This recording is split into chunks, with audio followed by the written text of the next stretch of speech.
Good morning, world. We are on world famous Lake Fork again, but in early October with Clay Gann. Clay knows how to find and catch crappie. You ask all the thousands of people that fish with Clay. Getting ready to go out and do some timber fishing today on Lake Fork. We're gonna catch a bunch of big fish. We're gonna start out pitching to these fish. These fish should still be up, they should still eat it moving. I like pitching to a fish and staying off them a little bit, especially if you're trying to catch bigger ones. Something we will do if there's a fish that's on a tree, either won't eat it moving or we can't get to him by pitching to him, is I'll take a long rod. What we're gonna be using today is the X15. When I use the long rod, I like to use as little of bait as I can get away with on those, and I always put a weight above it to kind of help get the bait down there faster. With live scope, you can drop it down and then let that littler bait swing over the fish. And so I'm kind of going to show how I rigged that up. We use bobber stops. This is 15-pound fluorocarbon line. I like a thicker line. Learned this from guys years ago. The thicker line, if you're needing to downsize to like a 36 ounce bait, so just put a bobber stop on there, run that up the rod or the line, and then I'm going to use a tungsten weight. The tungsten are real dense and heavy. Where we're going to be fishing is going to be a little bit muddier water. So this is a bait I had Chris type from years ago going to Grenada. Anytime I'm in somewhat stained water, I like using that profile there and that bait, that color choice there. This is an 1/8 ounce. Could probably get away with a 1/4 today, but I'm going to go with an 1/8 and see what happens. Hang on to your hats. We're back on world famous Lake Fork with Clay Gann, and it's a crystal calm day, no wind, bluebird skies, and he tells me, Carl, are you ready to swing in those big slabs? Time of year and on my guide trips for sure, I use an 1/8 ounce jig. It's big enough profile, that speed of that pitch, they can react and eat that jig. Coming up here a little bit later on in the fall and into the winter, I'll personally switch to a 1/4 if I'm fishing, but I stay with an 1/8 on my guide trips. The way they bite this jig, they get this big jig back in their mouth good enough, and my customers can really catch them good that way. But that's what we're going to be using today, just an 1/8 ounce jig. This one is, I call it bad shad. I believe that's what Chris calls it on his, and then just an assortment of the colors. All right, we're ready on Lake Fork for a spot. Clay already broke down our options for the first spot based on his depth, his option for jig, and obviously the easiest way to pitch these fish. So, new rod, new day, new opportunity, new adventure. Crappie machine, we're going to show you how to catch fish everywhere you fish, especially on a day like today, which is beautiful on Lake Fork. So, I'll watch Clay pitch. I'll probably help him net the first couple of fish before I break the ice, but we're looking forward to some Lake Fork fat old crappie.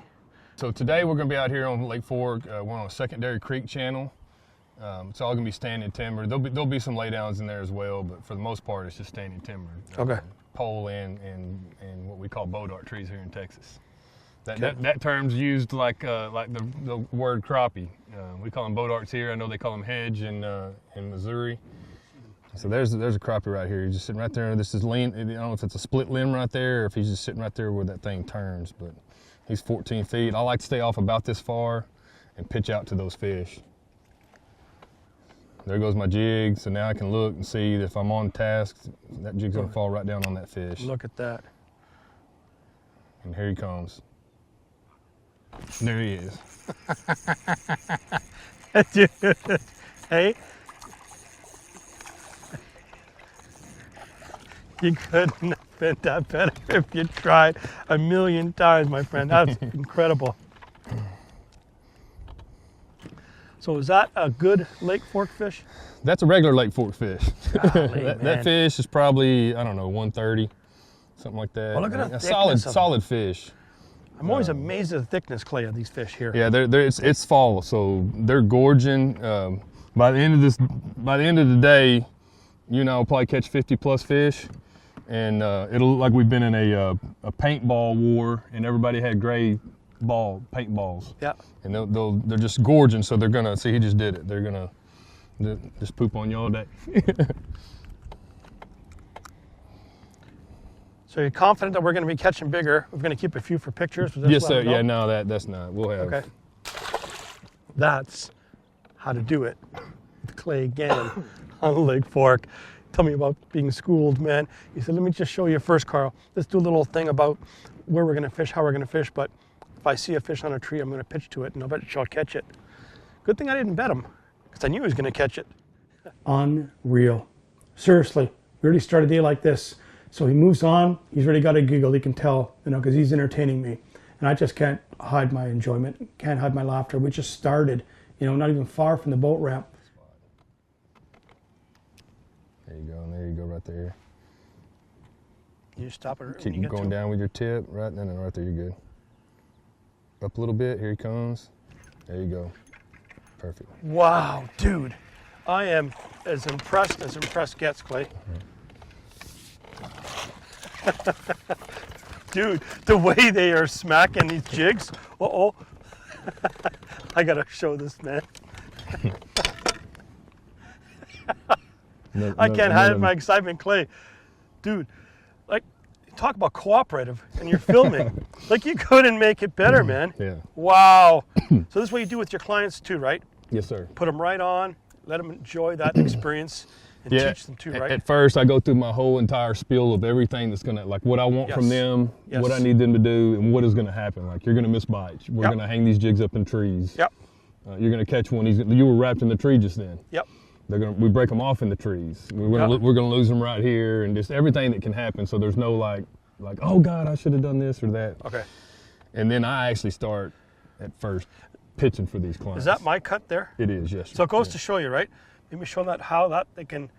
Well, you got to use the net too, right? Where they come off. Boy, there's a beautiful fish. Golly, man. All right, so Clay says we're going to be fishing for solo fish, big fish right away. And he's going to focus on the 3 different rod combos that he uses with his customers, with the small little slab syndicates. And he starts pulling up to these little standing timber. And I said, go for it. Just go for it. You show me what we're going to be doing and stuff. I'll give a little tech tip here. These fish on these trees, you think you're right on them because of the live scope. It looks like you're there. And what I started doing this at the Red River because it was muddy water and those fish just wouldn't see in the bait. But I started doing it more here. I try to never bounce a jig in their face. But what I'll do here is get this jig fairly close to them and then just give it some vibration. I try to hold it still. There's a gar coming.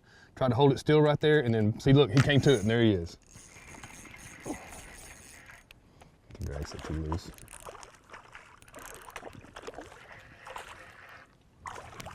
See, everybody calls this a buggy whip rod. You can buggy whip these 1.5 pound crappie in the boat with it. Look at the size of those crappie. It's still not a picture fish. Talk about impressed. You already did it, buddy. Give it a good. Here he comes. Got him.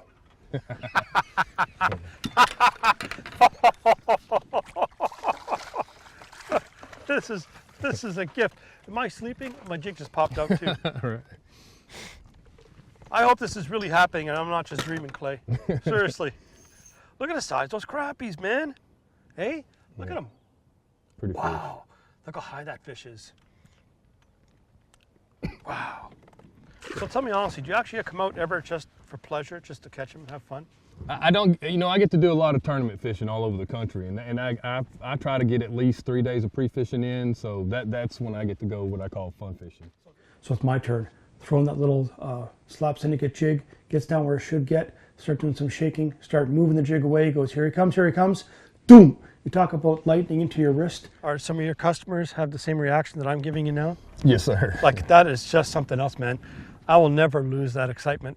That is as exciting as it gets. I'm not kidding you. It's exciting as it gets. And I'm just, every opportunity is precious, unique with the different guys we fish with. But this right here, to see it, and the crappie being cooperative. Oh, just a little bit, to 2 feet to the left. There you go. Get you there. Perfect. There you come there. Now just drop your tip. Down. Be ready. Fucking decent. Crappie. How do they get this big when they're just stupid sometimes? Hey, really? Yeah. Hey, I'm not. No, I understand what you're saying. How? Like, I mean, they just decide. That thing looks like a shad. That one's got a bird wound. Okay. Now that slab syndicate right there. Golly. Wow, did he eat that?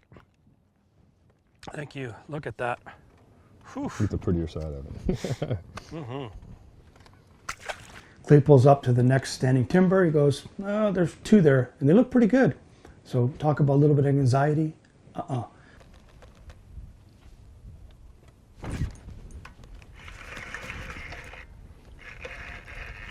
That's probably why.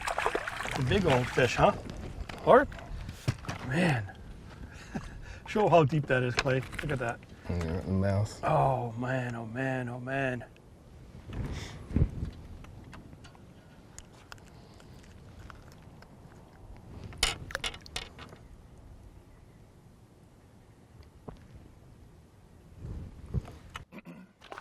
I just want to make sure, Lord, tell me that I am alive.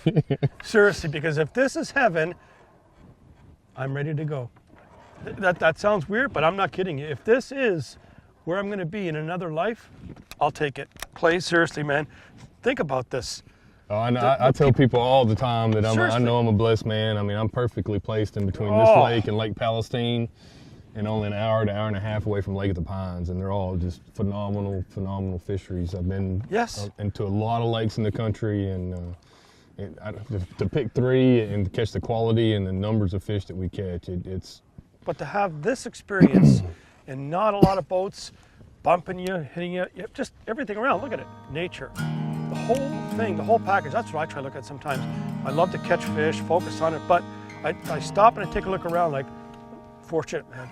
Yes. Look how fortunate in life to be able to do this. And the fish cooperating too. It's like, that's the bonus, but I mean, wow.